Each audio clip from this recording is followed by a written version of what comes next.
Buongiorno. Ciao. Buon pomeriggio, vabbè. Sai che mi è venuto sfizio? Dimmi tu. Che le gente sanno a fare con l'uccello, sai c'è fiarella, con l'uccello genovese, o con l'uccello con... Io voglio fare con l'uccello, sai c'è fiarella, ma faccio stesso. Te lo vieni oggi? Sì, senza... A così, ci fa bello con l'uccello, ma sai c'è fiarella anche. Mi è venuto sfizio. Lo posso far passare? È normale. Ok. Che tu me li fai passare sempre a me, mo No, ci ma sta. sì, va bene? È normale, è normale. Ok, sto riscaldando l'olio per mettere la salsiccia. Ok, le salsicce stanno qua, i fiorelli stanno stanno qua.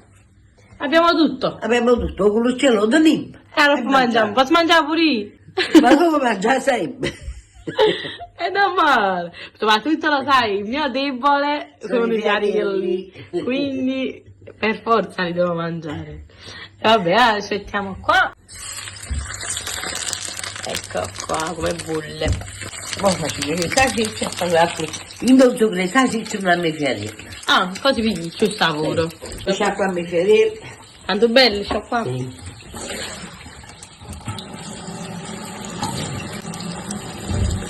Ecco qua, le salsicce sono pronte. Infatti sarebbe arroscata. E da vedo le salsicce. Sì? Io ci metto l'aglio e prendo l'olio. E faccio fare I i fiori. fiarelli. E piglio un sapore la salsiccia. Però con i fiori. Ecco qua. Ci mettono i fiorelli. E quindi vedo qua che sale. Un po' di sale. Ecco qua. E aspettiamo. E mi aspettiamo che si ammosci. Sono pronti? Sono pronto, prendo le salsicce e mi faccio bello con l'uccello e mi mangio. Ah, così levo su spizzo. E vogliamo sapore, salsiccia e fiarella. Pane tosto di ieri, hai preso? No, è fresco.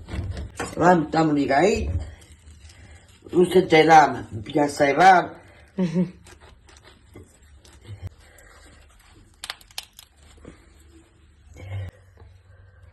Un pizzo dentro.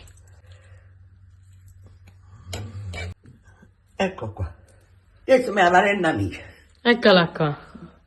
Favorito, capo consolato, metto una polica coppa. Ha zuppillati? Ok. Eccola qua, eh. Bello pullente. Non giurano molta soddisfazione. Scotta. Non è lo scoppa. Com'è? Ti stai ricreando? E gente sa una famiglia prima faccio io. E ci avanzano pure cose facili male. Eh sì, Favorito. capo consolato.